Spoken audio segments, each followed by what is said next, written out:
ሊቃውንቶች፣ ምሁራኖች በሰነድ እንድትሰንዱት በታሪክ እንድትመዘግቡት ፈልጋለሁ። ከዚህ በመቀጠል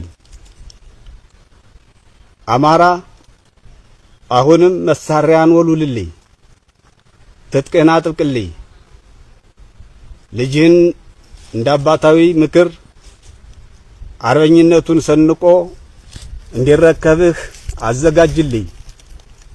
አብይ ተሸንፏል።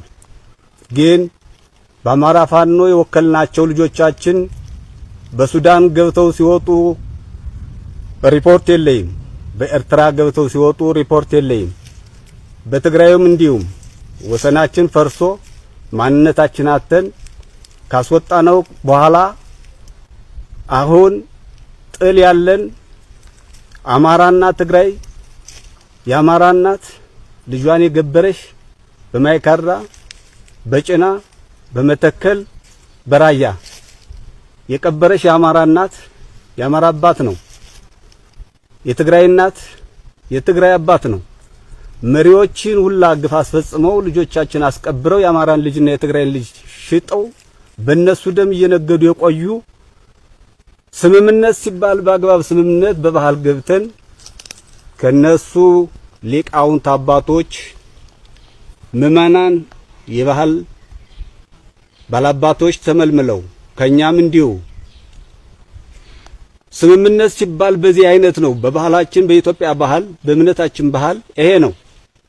ከጥሉ ያልነበረ ኩታራ አሰባስቦ ተስማምተናል እያሉ የሚሉት ነገር ለኔ ግልጽ አልሆነልኝ። ግልጽ እንዳልሆነልኝ የአማራ ሕዝብ እውቅና እንድትይዝልኝ አማራና ኢትዮጵያ እኔንም አስቀድሞ ለመሸጥ የተዘጋጀ ባንዳ እንዳለ በአማራ ፋኖ ተመሳስሎ ምላሱን ተማምኖ የሚንቀሳቀስ ልጅ እንዳለ እየተጠራጠርኩ ስለሆነ ይሄን በግንዛቤ እንድትይዝልኝ ነገ አጣርቼ መረጃውን እስከምነግርህ ጥበቃህና ትጥቅህን ግን እንዳትፈታ በርን እንድትጠብቅ በኢትዮጵያ አምላክና በአማራ አምላክ በተዋህዶ አምላክ አደራላለሁ።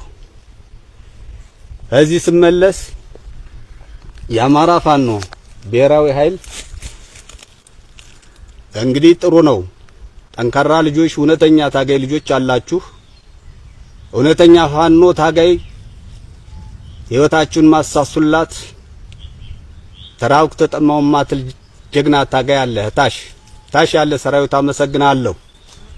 ከፍ ያሉ መሪዎችም ደግሞ አላችሁ፣ አመሰግናችኋለሁ። አብዛኛዎቹ ግን በስራ አጥነት የቆያችሁ ሊስቴሮ እየወለወላችሁ የቆያችሁ መምህርነትን በገንዘብ ተቀጥራችሁ የቆያችሁ ያስያስጠላችሁ ፋኖ እንሆናለን እያላችሁ መታችሁ ግን ሩጣችሁ ደግሞ በነበረሽው በመታውቋት ስልታችሁ ስልጣን ይዛችሁ አሁንም ጎንደርን እንደ ጎንደር መምራት ያቃታችሁ፣ ጎጃምንም እንደ ጎጃም መምራት ያቃታችሁ፣ ወሎንም እንደ ወሎ መምራት ያቃታችሁ፣ ሸዋንም እንደ ሸዋ መምራት ያቃታችሁ፣ እንደ ባህል ወጓ እንደ ታሪኳ እንደ አርበኝነቷ መምራት የምታሰናክሉ አላችሁ። እናንተ ተጠንቀቁ። ታች ያለ ሰራዊት ላይ ያለው የሚያወሰውሰውን ስልጣን ብሎ ወንድሙን የሚያጋል ስልጣን አለቅም ብሎ የምን ስልጣን ነው? እሱ በወደደው ስልጣን አይገኝም። ህዝብ ነው ስልጣን የሚሰጥ። ታች ያለ ሰራዊት ነው የምትደማው፣ የምትቆስለው፣ የምትሞተው፣ የምትገብረው ነው ስልጣን መስጠት የምትችል። በጎጥ እየተንጠላጠለ ስልጣን አለቅም በማለት ወንድማምና ወንድማማች ጀግኖች ልጆችን የምታጋሉ፣ የምታተራስሙ፣ የምታለያዩ ብታርፉ በተለይ ጎንደር ያላችሁ ትሆናላችሁ ብዬ አሳልፌ ስልጣን ሰጥቼ አሁን ግን አቅም አላገኛችሁም። የ3 አመት ኃላፊነት ተሰጣችሁ ስልጣን ጎንደርን ከ3 ከፍላችሁታል። ተጠንቀቁ። 6 ሰዎች ናችሁ የምትረብሹ ያለ ከ6 ከ7 አትበልጡም። የመጨረሻ ግን አማራ ሳውቃለሁ የሚጠነቀቁ እንደሆን ለ2 ሳምንት እድሜ ሰጥቻለሁ። ካለዛ ግን ጎረቤት ሀገሮችንም ስምምነት እየፈጸሙ አማራ በማታውቀው የትግሉ አባት በማላውቀው እየቀለዱ የሚንቀሳቀሱ አሉ፣ እየገቡ የሚወጡ አሉ። እነሱን ይፋ ገልጽልሃለሁ እንድትጠብቀኝ።